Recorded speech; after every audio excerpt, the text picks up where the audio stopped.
Trump gave. I mean, one, he talked about inflation, and he said that we've had all this inflation, and it's been caused by an increase in spending and rising energy costs, he said. And he's going to attack inflation by drill, baby, drill, and getting more energy. Well, we didn't have inflation because of rising energy. In fact, energy has been a relative bargain. Other prices have gone up a lot more than energy. It's inflation that caused energy prices and other prices to rise.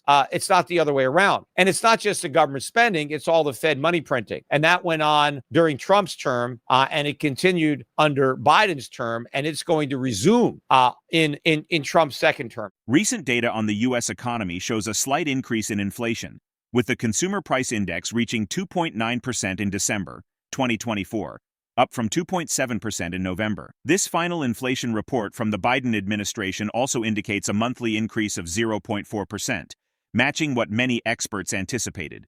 It's an intriguing time to be following economic trends. The inflation debate has sparked significant discussion among economists. Peter Schiff, CEO of Euro-Pacific Capital, argues that inflation is driven more by the Trump and Biden administration's expansive fiscal and monetary policies than by rising energy prices. He suggests that the increases in energy costs result from inflation, challenging conventional views on its causes. When we look back, the Biden presidency has been marked by notable changes, including a post-pandemic inflation peak of 9.1%, which has since tapered off. As we transition to a new administration, many are curious about the potential shifts in economic policy. While Donald Trump has signed a memorandum addressing inflation and energy prices, the specifics of his proposed policies are not yet precise. Recent press announcements by incoming White House advisors have mentioned a broad government approach to reducing costs, but definite strategies remain to be seen. The financial markets are currently feeling the effects of this transitional phase. For instance, gold prices have reached a 2.5-month high, primarily driven by an increased demand for safe haven investments amid political uncertainty. This positive movement in precious metals is also supported by a weakening U.S. dollar and stabilizing Treasury yields, creating what analysts see as encouraging market conditions. As we look ahead, there is an air of cautious optimism. Economic experts, including Schiff, share some concerns about the effectiveness of proposed inflation control measures during Trump's possible second term. Don't forget to join us for our expert analysis. And make sure you're subscribed and have notifications turned on so you won't miss any future insights. Your support truly means the world to us, and we look forward to engaging with you. Trump gave. I mean, one, he talked about inflation, and he said that we've had all this inflation, and it's been caused by an increase in spending and rising energy costs, he said. And he's going to attack inflation by drill, baby, drill, and getting more energy. Well, we didn't have inflation because of rising energy. In fact, energy has been a relative bargain. Other prices have gone up a lot more than energy. It's inflation that caused energy prices and other prices to rise. It's not the other way around. And it's not just the government spending, it's all the Fed money printing. And that went on during Trump's term, and it continued under Biden's term, and it's going to resume in Trump's second term. So even though he's talking about this war on inflation, inflation is going to win. He did lift the ban on LNG exports, which Biden signed. Apparently, people said that he didn't even understand it when he signed it. He didn't even know what he was signing, which even questions the legality of an incompetent president signing executive orders that he doesn't even read.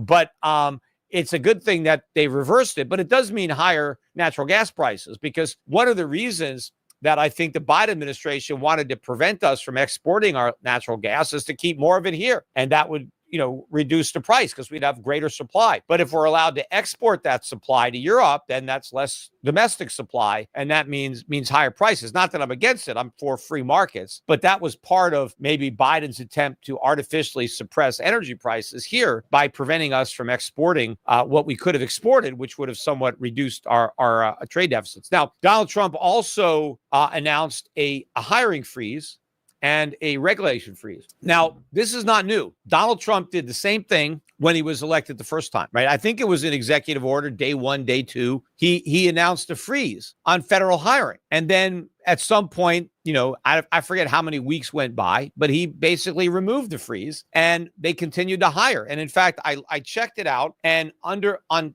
Donald Trump's watch during his term, the federal workforce grew by 2%. You might think, all right, well, that's not that much. Well, that's a lot of people because it's a big workforce. But under Obama, in his second term, it only grew by 1%. And in fact, I took a look at George W. Bush, and in his first term, the first 4 years, the federal workforce grew by 1.5%. And in his second term, it grew by 1%. So Donald Trump grew the government more than Bush in terms of the number of employees. So, why is it going to be any different this time? I don't believe it. I mean, yes, he might have talked about it, but he talked about it the first time too, and he didn't do it. And I looked at, Biden, the growth of federal employees under Biden seems about the same as it was under Trump. It looks like it's going to be maybe 1.5%, 2%. I mean, I don't think all the numbers are in. Now, I know a lot of government jobs were created under Biden, but most of them were at the state and local level. That's where the real hiring bid came. It wasn't the federal government. I mean, Biden continued to hire, I think, around, again, the same pace as Trump. But it was the state and local governments that hired all these workers that, are on now the state payrolls. And again, these are not productive jobs. These are unproductive jobs that drive up the trade deficits because, they spend their paychecks on imports. Diving deeper into trade policies, Peter Schiff has been vocal about his critique of former President Trump's approach to tariffs, asserting that they tax American consumers. Schiff raises an important point. While tariffs may be theoretically positioned to protect the economy, they often lead to increased prices on both imported goods and their domestic counterparts, ultimately impacting consumers directly.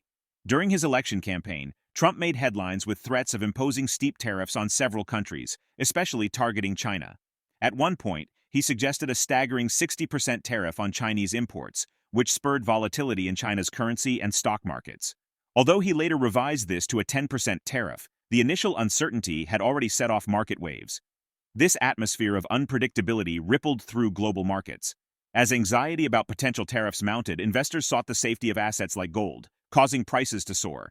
Just recently, gold hit a 2-month high, bolstered by a weaker U.S. dollar and a growing demand for economic stability during ongoing trade tensions. This tendency for gold to shine during uncertain times resembles the patterns from Trump's initial year in office in 2017, when gold enjoyed a remarkable 13% annual increase, its best showing in 7 years. Let's transition back to the interview for more insights.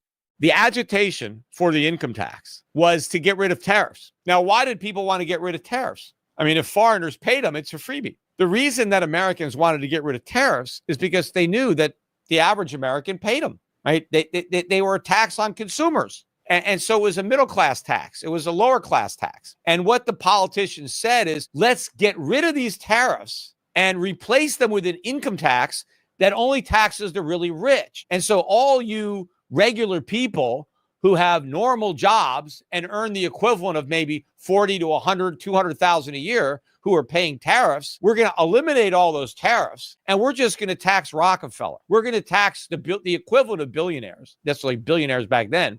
They were millionaires when millions still meant something. But they said, we're going to tax these really rich people and let you off the hook. And that's why the public wanted the income tax, because they didn't want to have to pay the tariffs. They knew back then, and nobody lied to them back then to try to claim that the Europeans were paying the tariffs. Everybody knew that every tariff imposed by McKinley or anybody else, that every tariff was paid by American citizens, by people who buy the products subject to tariff, products that compete with the products that are subject to tariff. And so now Donald Trump is trying to say that tariffs are not a tax hike. Yes, they are. And they're going to be paid by Americans. Now, there's another thing, again, that I disagree with. One of the criticisms of tariffs are misplaced. People are still saying, the Democrats anyway, a lot of the Republicans are afraid to criticize tariffs. The Democrats say, oh, well, the tariffs are going to cause inflation because prices are going to go up. They're not going to cause inflation. We're going to have inflation, but it's not going to be the tariffs that causes it. See, all things being equal, let's say there was no expansion of the money supply, right? We had balanced budget. So the government's not creating inflation. And now the government imposes tariffs on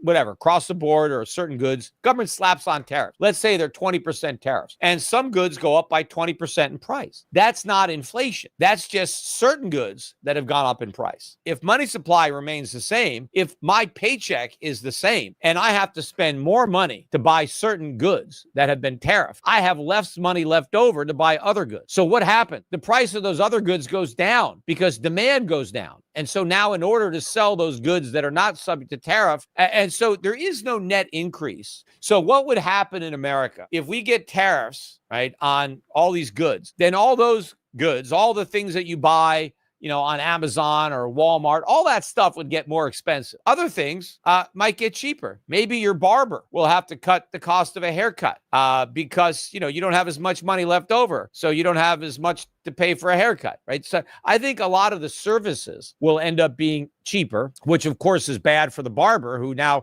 can't charge as much for a haircut because his customers have spent too much money paying tariffs, right? But that's what's going to happen. Some prices are going to go down. Now, of course, I don't expect the price of anything to go down because they're going to keep on creating inflation. Bullion often emerges as a preferred safe investment in the face of economic and geopolitical uncertainties. However, Trump's proposed policies are viewed by many as potentially inflationary, which could lead the U.S. Federal Reserve to keep interest rates elevated for a longer time to combat inflationary pressures. This complex interplay between policy changes and market reactions underscores the challenges of managing inflation and ensuring economic stability. What are your thoughts on how trade policies and inflation trends might shape investment decisions in the future? We'd love to hear your insights in the comments section.